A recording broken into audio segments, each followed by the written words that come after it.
આપણા ઘરની વહુ એના સાસરે એના પિયરને ત્યાં ગઈ હોય અને આપણા ઘરની વહુનું આપણે હજી છૂટું ન કર્યું હોય અને તેમ છતાંય તે દીકરાને નાનું સંતાન હોય આપણી વહુને, અને એ સંતાનને લઈને જ્યારે બીજા ઘરે જાય ત્યારે તમારા હૃદયને પૂછજો કે તમને પીડા શું થાય.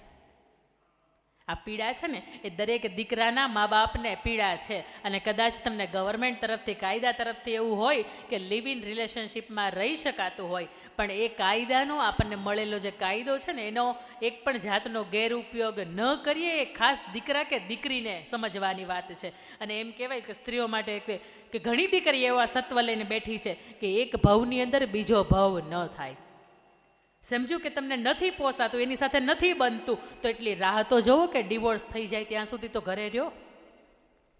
ખરેખર આ સમાજ માટે મેં જ્યારે આજે પહેલી વાર વાત સાંભળી ત્યારે મને એવું લાગ્યું હતું કે ઘણા એવા સમાજ છે કે જેની અંદર છૂટાછેડા નથી થતા. નામ લઈએ તો રાજપૂત સમાજ હોય, આહિર સમાજ હોય કે જેની અંદર નથી થતા, પણ આપણને એકે પણ જાતનો એવો કાયદો નથી કે અહીંયા આ ડિવોર્સના કેસ છે અદાલત આપણને ન આપી શકે. મેં કંઈ નથી સાંભળ્યું કે 15 કે 20 વર્ષ આ કોર્ટની અંદર કેસ ચાલતા હોય.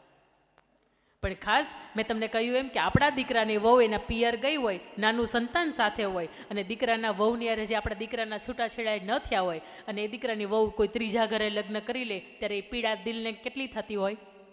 તો આ પીડા છે ને બીજા મા બાપ હોય ને એને થાય. પણ ખાસ દીકરીના મા બાપને એટલું સમજવાનું કે એક નહીં તો 2 વર્ષ ખમી જાઓ. દીકરી 35 વર્ષની હશે ને એના ભાગ્યની અંદર લખ્યું હશે ને તો એના સગ પણ નક્કી થશે અથવા તો બીજા કે ત્રીજા ઘરે એ જઈ શકશે. પણ 2 વર્ષ માટે તમે એવી સમાજ માટે બાજુમાં પાડોશી રહેતા હોય તો એના માટે એવી લાંછન વૃત્તિ ન કરો કે આપણે આપણી દીકરીનું જે છૂટું ન થયું હોય અને એ પહેલાં આપણે કોઈ બીજા ત્રીજા ઘરે પરણાવી દઈએ. આ ખાસ જવાબદારી છે ને એ મા બાપની છે. અને દીકરીની મા એમ કહે ને કે જ્યાં સુધી સગપણ છૂટા ન થાય ત્યાં સુધી મારી દીકરીને નહીં પરણાવું, ત્યાં સુધી કોઈ આખા ઘરમાં કોઈ વ્યક્તિની એમ કે હિંમત ન થાય કે નહીં મારે સગપણ નક્કી જ કરી નાખવાનું. ખાસ દીકરીઓને જ જોવાનું છે આ વસ્તુ. જ્યાં સુધી છૂટાછેડા નથી થતા ત્યાં સુધી હું આ ઘરની અંદરથી ઉમરું નહીં ઓળંગું. જ્યારે દીકરી પાછી આવી હોય કોઈ પણ સંજોગોની અંદર ત્યારે એમ કહેવાય કે દીકરી મર્યાદામાં વધારે રહેતી હોય. કોઈ પૂછે નહીં કે 2 મહિનાથી 3 મહિનાથી કેમ અહીંયા રહી છે. આ મર્યાદા છે ને એને આજીવન જાળવી રાખજો. અને એ જાળવેલી રહે ને એટલા માટે તમારા પ્રમુખો કે તમારા ટ્રસ્ટના જે વડા છે એ તમને ન કહી શકે. મારું જેવું કદાચ કોઈ બીજું પાત્ર હોય અને આવીને કહી જાય તો તમને અંદરથી સ્પર્શાય કે આ વસ્તુ ખરેખર આ રાઈટ છે.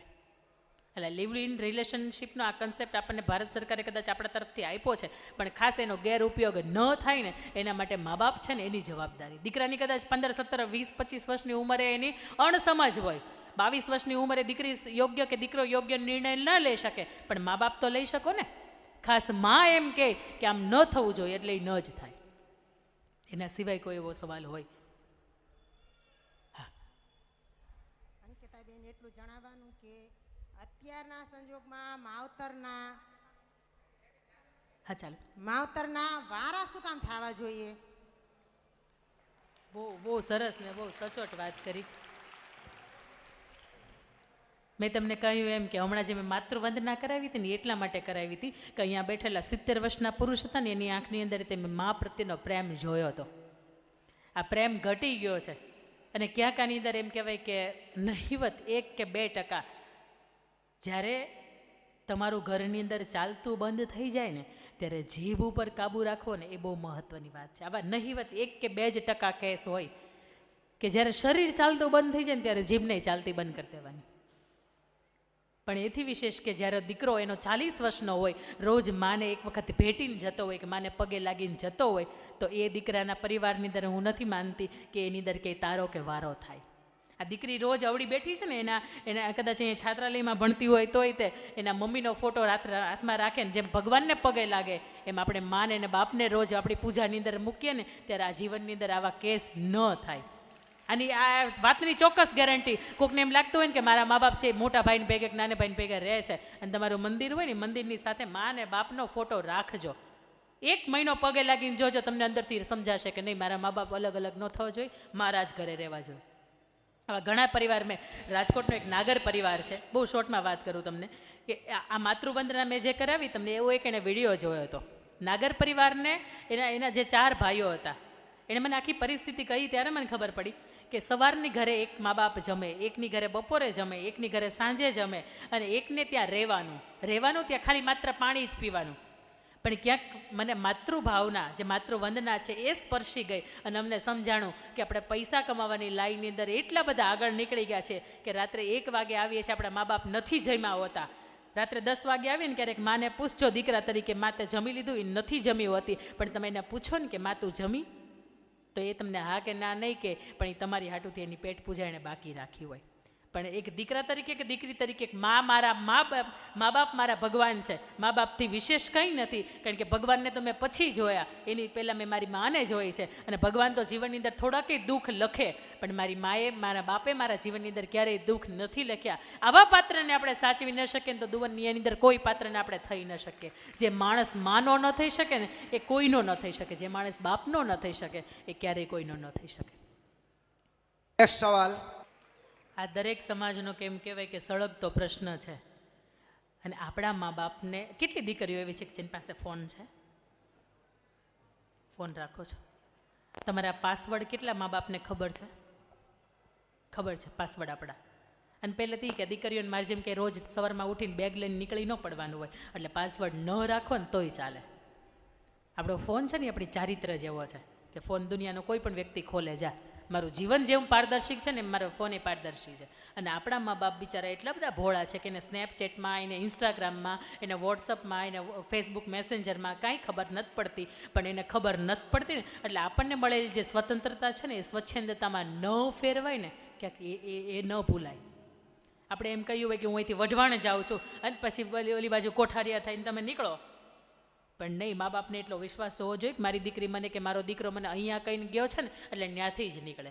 આવા પટેલ સંકુલની અંદર, છાત્રાલયની અંદર તમને ભણવા મોકલ્યા હોય અને એની અંદર તમે તમારા મા બાપને ખબર ન પડે અને ભણતરનો ફાયદો તમે ઉઠાવો અને એના નામ ઉપર તમને સારું લાગે એ તમે દિવસની અંદર કરો. મા બાપને રાત્રે ઊંઘ નથી આવતી. 18 વર્ષનો દીકરો કે દીકરી, તમે ખાસ દીકરી થાય ને એટલે રાત દિવસની ઊંઘ એને ભૂલાઈ જાય છે. એટલા માટે ભૂલાય કે ક્યાંક આપણા ચરિત્રની અંદર દાગ છે. અને આવા મા બાપ ન કહી શકે કે મારી ઘેર લક્ષ્મીનો અવતાર, મારી ઘેર દીકરીનો અવતાર. દીકરી તરીકે બેટા એવું જીવો કે આખું સમાજ નહીં, આખું ગામ વાત કરે કે નહીં દીકરી હોય ને તો આની જેવી દીકરી છે ને એની જેવી દીકરી હોય.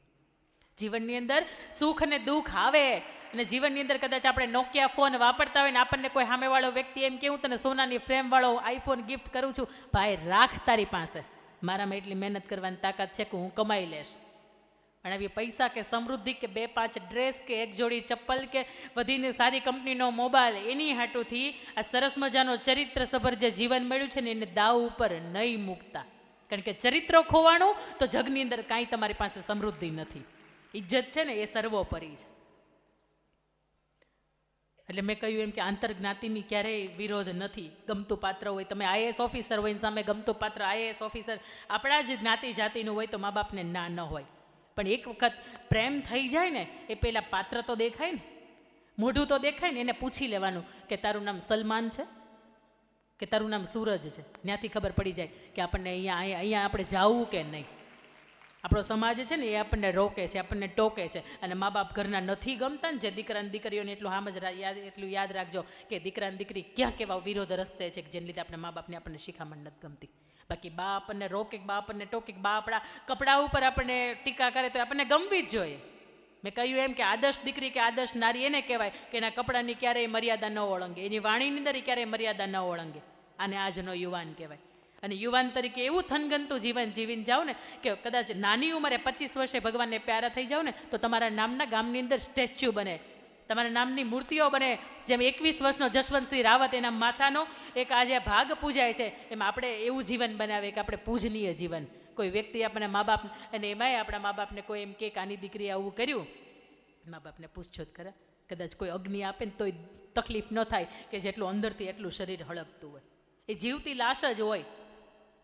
સસરાને આટલું બધું, સાસુના ઘરને એટલું બધું સુખ આપો છો અને ત્યાં ડાય થઈને રહ્યો છો, એની કરતાં બેટર છે કે જે માણસે, જે મા બાપે જન્મ આપ્યો છે, કે જેણે તમને 18 વર્ષ સુધી દૂધમાં પાણી માગ્યું હતું તમને દૂધ આપ્યું છે. એક ક્ષણ એવી નથી કે તમને દુઃખ થાય એવું એણે કાંઈ કર્યું છે. અને તમારા લગ્ન માટે, તમારા શિક્ષણ માટે એણે કદાચ મેં કહ્યું એમ કે ટાઢું ટિફિને ખાધું છે.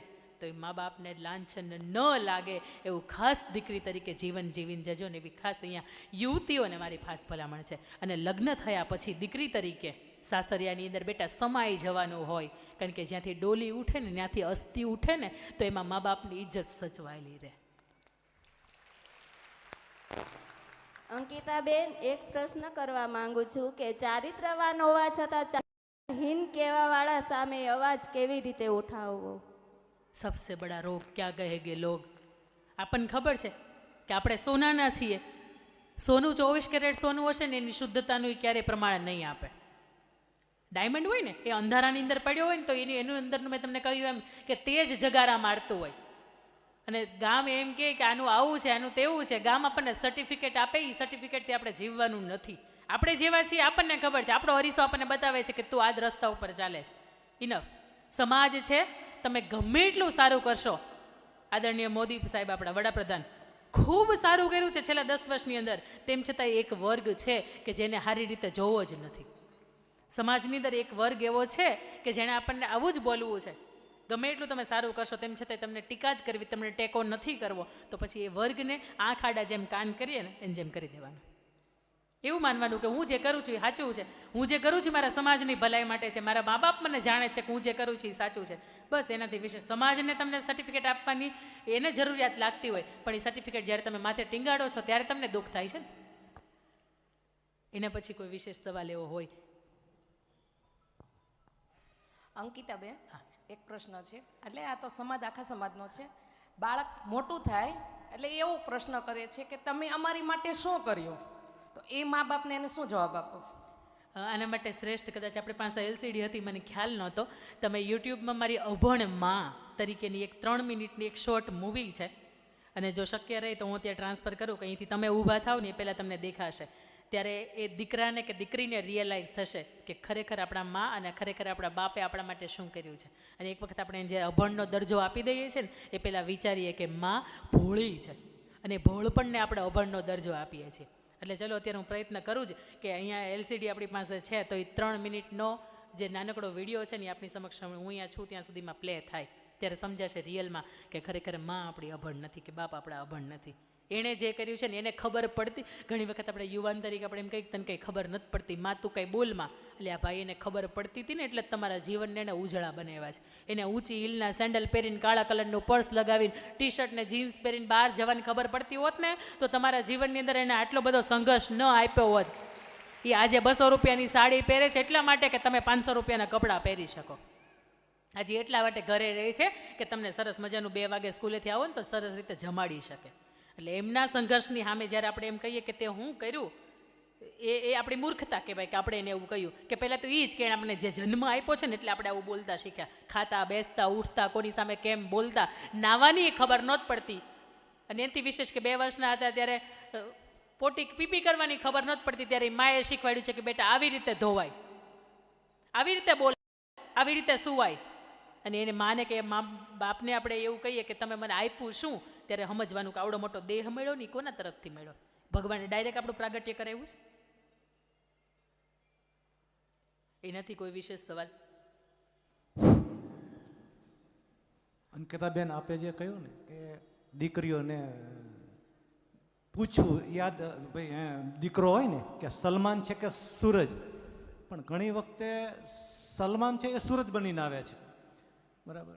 તો પૂછવું હોય અને છતાં એ સલમાન છે સૂરજ નીકળે, એટલે સૂરજ છે એ સલમાન નીકળે, ત્યારે એના માટે એને વિશેષ શું ધ્યાન રાખવું, એ ખાસ ધ્યાન રાખ, એ કહેવા જેવું છે દીકરીઓને. જ્યારે દીકરીઓને એમ થાય ને કે આ પાત્ર મને ગમી ગયું છે, ત્યારે દીકરાને કહેજો કે મને તાર ઘરે લઈ જા. ઘર જોવો ને એટલે ખબર પડી જાય કઈ જ્ઞાતિ છે, કઈ જાતિ છે, કેવો કોનો સ્વભાવ છે. અને એમ લાગે ને કે ત્યાં જઈને સાસુ ન્યારે નહીં બને તો ત્યાંથી વ્યક્તિ ન્યારે જ બનવાનું બંધ કરી દેજો. જે દીકરીને એમ થતું હોય ને કે મારો ચલો આંતરજ્ઞાતિ એ છે ને મને કોકની યારે પ્રેમ થઈ ગયો, તો સૌથી મહત્વની વાત કે એની ઘરે પહેલાં એક વખત જજો. એ ક્યાં રહે છે, શું રહે છે, એના પાડોશીને પૂછજો. કારણ કે હું એવું માનું છું સાહેબ કે પ્રેમ લગ્ન એ છોકરાઓ જ કરે છે કે જેની પાસે ખરેખર કોઈ ધંધો કરવા માટેનો કોઈ એક લીટી નથી. જે ભણતર, તમે ક્યારે જોયું કે બહુ સારું એવું ભણ્યા હોય ને એ વ્યક્તિ આવા ચક્રવ્યૂહની અંદર ફસાય? જેની પાસે અને એવું હોય તમારા સુરેન્દ્રનગરની અંદર શિક્ષણનું પ્રમાણ વધારે છે કાઠિયાવાડ કરતાં. સૌરાષ્ટ્ર કચ્છ કાઠિયાવાડ છે ને એની કરતાં અહીં સુરેન્દ્રનગરમાં શિક્ષણનું પ્રમાણ વધારે છે. અને શિક્ષણ એટલા માટે આપણને વધારે આપે છે કે આપણે જેમ તાવડી લેવા જઈને ટકોરો મારીને લઈએ ને, 30 રૂપિયાની જ વસ્તુ છે, તેમ છતાં ટકોરો મારીને લઈએ છીએ. જેની સાથે આપણે જિંદગીના તાવડીમાં રોટલા શેકવાના છે, એની ઉપર આપણે 3 વખત ટકોરો મારીને ન નક્કી કરીએ કે મેં જે પાત્ર પસંદ કર્યું છે એમાં સમાજને કોઈ જાતનો વિરોધ નહીં હોય એમ. અને ભાઈએ વાત કરી એમ કે કદાચ કોઈ નામ બદલી શકે પણ એનું ઘર છે ને એ તો એક જાણવાનો પ્રયત્ન કરજો કે કેવા વિસ્તારની અંદર ક્યાં રહે છે. અને દીકરો સાચો પ્રેમ કરતો હશે ને તો એ તમને એના ઘરે લઈ જાય. કે પ્રેમ ભલે થઈ જાય પણ મા બાપને ખબર હોવી જોઈએ. મારા મા બાપ બિચારા વાડીએ નીંદવા કે ખોદવા વયા ગયા હોય અને વાહેથી તમને એમ લાગે કે આપણે આપણા બિસ્તરા પોટલા ભરીને ભાગી જઈએ.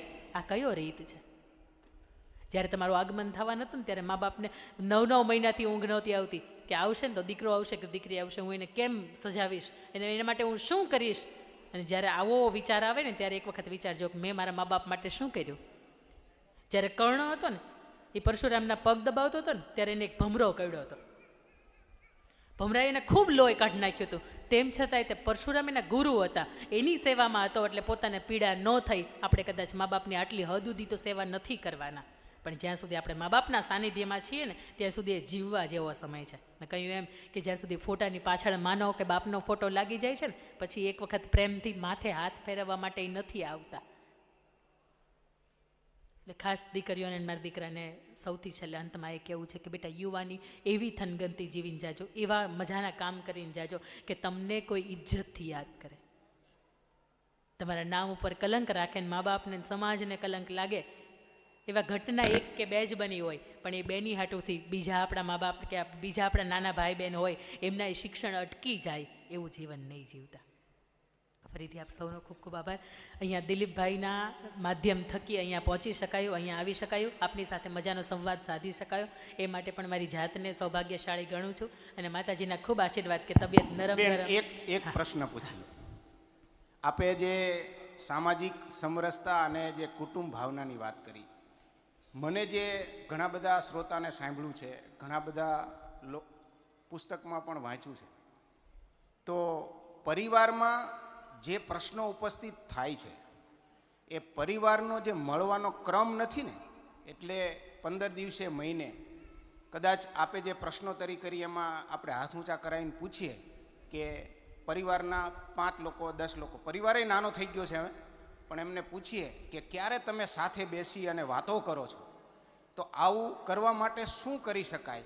એ બધી જ સમસ્યાનું સમાધાન દીકરીની, દીકરાનું, બાકી વ્યસનનું આ બધું જ સમાધાન એમાં છે. એના માટે શું કરી શકાય એ આપની પાસે અપેક્ષા છે. હું મારી દ્રષ્ટિએ એવું માનું કે સવાર સાંજ બપોરની અંદર એક ટાઈમ એવો રાખો કે સાથે બેસીને જમી શકાય. સૌથી પહેલાં તો કારણ કે 30 મિનિટ જો જમવાનો સમય લાગશે ને તો 30 મિનિટ જમતા જમતા કોણ ક્યાં ગયું હતું, કોનો શું પ્લાન છે, કોણ શું કરે છે, કોનો શું દિવસ કેવો રીતનો રહ્યો, એ સમય એવો છે કે જેને તમે કહી શકશો. બાકી ઘરમાં 10 વ્યક્તિ બેઠા હોય ને 10 સાંજે ટીવી જોતા હોય, માતા ટીવી જોતા હોય ને બાકી 10 ફોનમાં હોય, ત્યારે જમતી વખતે એક એવો સમય હોય કે આપણે ફોન બાજુમાં પડ્યો હોય. અને ત્યારે પરિવાર સાથે એક ડાઇનિંગ ટેબલ, I.K. વીજળીભાઈ એવું કહે છે કે એક ડાઇનિંગ ટેબલ એક એવું સ્પેસ છે કે જ્યાં તમે તમારા દિલને, તમારા જીવનને મા બાપની સામે ખુલ્લું મૂકી શકો. અને મા બાપ શું ઈચ્છે છે, દીકરાને બેટા વહેલો આવજે આવું એ રોજ કહેતા હશે, પણ બધાની વચ્ચે જ્યારે જમતા હશે ને કહેતા હશે ને એમાં ફેર પડશે. એટલે કોઈ એક ટાઈમ એવો રાખજો કે જ્યાં આપણે સાથે બેસીને જમી શકીએ. 3 ટાઈમ નહીં પણ એક ટાઈમે જો સાથે કદાચ બેસીને જમી શકાતું હોય ને તો આપણે જેટલા પણ પારિવારિક પ્રશ્નો હોય એનું સોલ્યુશન આપણને ત્યાં મળી જતું હોય. ઘણા એવા પ્રશ્નો હોય કે આપણે મા બાપને ન કહી શકતા હોય, પણ જમવા બેઠા હોય ને ત્યારે અન્નની સાક્ષી આપણે સરસ રીતે એ પ્રશ્નો છે એને કહી શકતા હોઈએ આપણે. અંકિતાબેન, પેલા નરેશભાઈની પહોંચવાની તૈયારીમાં છે ને એટલે છેલ્લો પ્રશ્ન આપણે લઈ લઈએ અને પછી આપણી થોડી જાહેરાતો છે. મેડમ, એક સવાલ કરવા માગું છું. અત્યારે જે આપણા સમાજમાં તોડવા માટે છોકરીવાળા ડિમાન્ડ કરે છે 25 લાખ કે 10 લાખ, કોઈ ખેતર લખાવું, એ એક બહુ મોટો પ્રશ્ન ઊભો છે અત્યારે છૂટાછેડા માટે.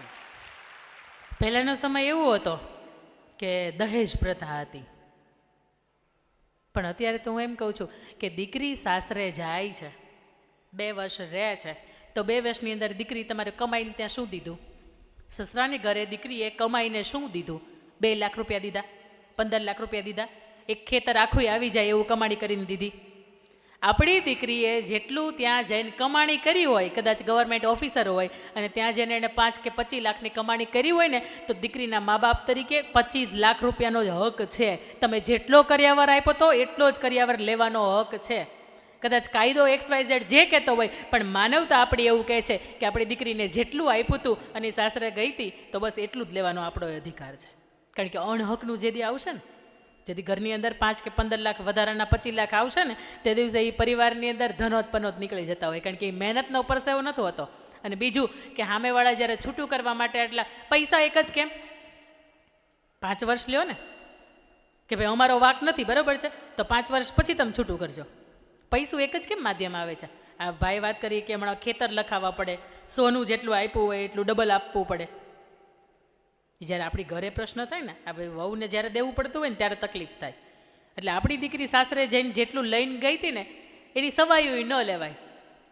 5 કબાટ લઈને ગઈ હોય અને 5 વર્ષ વાપર્યો હોય તો ઘસારો લાગ્યો હોય, કદાચ તમે ચાલો 1000 રૂપિયા એના માંગો, પણ તમે એમ કહો કે નહીં મારી દીકરીને છૂટું કરવામાં તો હું 20 લાખ રૂપિયા લઈ. દીકરી આવું ન બોલે, કે દીકરીને ખબર જ નથી હોતી કે આવું આપણે થાય એમ. દીકરીને ખબર જ ન પડે કે 20 લાખ રૂપિયા લઈને કરે હું એમ. અને આજ સુધીમાં જેટલા પરિવારે કદાચ છૂટું કર્યું હોય ને 10 લાખ રૂપિયા આપ્યા હોય, એ 10 લાખનો ઉપયોગ દીકરી માટે નથી થતો, દીકરીના મા બાપ માટે ઉપયોગ થાય છે. એટલે જો કમાણીની તે ઉદ્દેશ હોય તો પરસેવો પાડીને ખાઈને એ પાટીદાર સમાજ. કોકનું મહેનતનું અને કોકનું છીનવી લઈને એ આપણા સમાજની અંદર આ વાત નથી આવતી. ફરીથી આપ સૌનો ખૂબ ખૂબ આભાર. આપણે કદાચ પોણી કલાક સુધી આ પ્રશ્નોત્તરી ચાલી છે અને ફરીથી આંગણે આવવાનું મન થાય અને મન મારું જ લાગે છે. એક એમ કહેવાય કે છૂટું પડેલું ગયેલું અંગ કદાચ સુરતમાં રહેતું હોય અને અહીંયા જ્યારે તમને મળીને આનંદ થતો હોય ત્યારે ફરીથી, અને દિલીપભાઈના પત્ની અને સવારથી મારી સેવામાં હતા, મને સાચવી છે, એ માટે પણ ખૂબ ખૂબ આભાર બેન. જય હિન્દ, જય ભારત.